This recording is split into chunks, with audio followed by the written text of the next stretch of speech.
Good afternoon, Southwest Florida. I'm Bri Walling. This Naples Herald Lunch Break is sponsored by our friends at Fusillo Kia of Cape Coral. This afternoon, we'll tell you about more pushback from Florida lawmakers on relaxing offshore drilling regulations.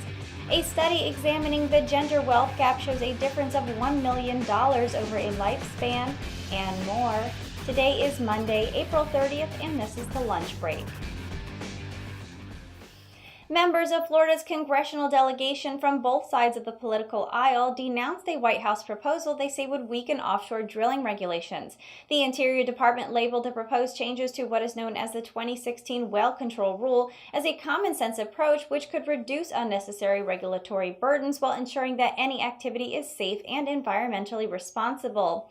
The American Petroleum Institute said that revisions to a technically flawed rule will make offshore operations safer, but Florida lawmakers pointed to economic damage that the deadly 2010 Deepwater Horizon explosion and oil spill inflicted on the state's tourism industry and environment, particularly in the Panhandle. Those lawmakers questioned if the risk is worth reducing safety regulations. U.S. Representative Vern Buchanan, a Longboat Key Republican and co-chairman of the state's congressional delegation, criticized the proposal, which would alter 44 provisions and delete another 15 involving well control regulations, as reckless. He noted that among the proposed changes, independent inspectors who test blowout preventers would no longer need to be certified by the government, and real-time monitoring of offshore oil rigs would be loosened.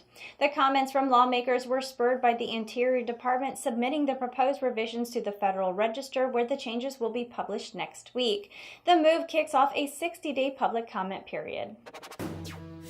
Governor Scott has touted job creation in Florida as one of his greater achievements for the state. Although skeptics can argue about how much influence a governor may exert over Florida's economy, Scott has been unabashed in taking credit for job growth since he was sworn into office in January of 2011.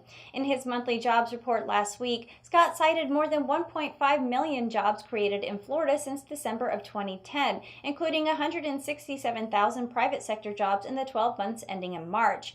But as Scott prepares to formally qualify for the U.S. Senate race next week, a new federal report casts Florida in an unusual role as the state with the most net job losses, at least for the third quarter of 2017. But predictions of an end to Florida's job growth surge may be premature.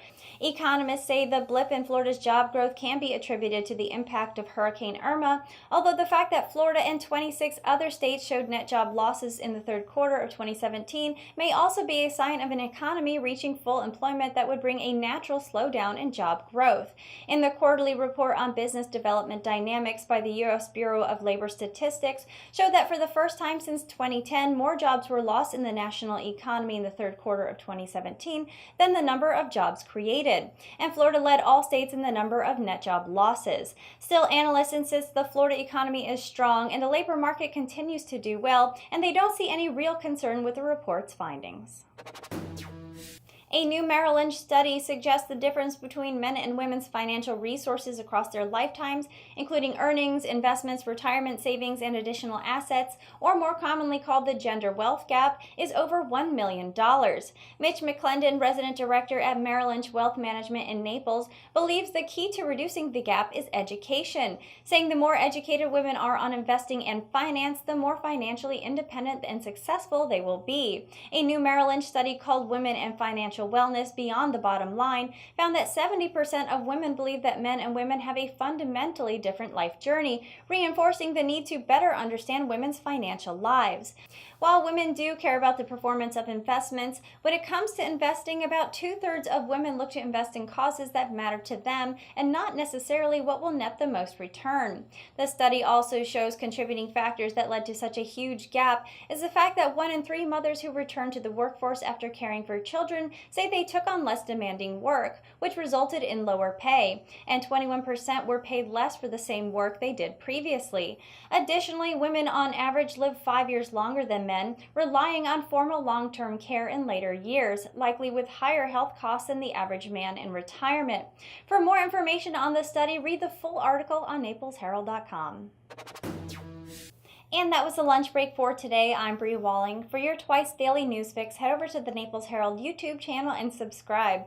Leave us a comment to let us know your thoughts on the news or what you would like to hear about. The lunch break airs Monday through Friday at 12 p.m. right here at naplesherald.com. And don't forget to check out our morning report that also airs Monday through Friday at 9 a.m. Thank you for watching. We'll see you tomorrow.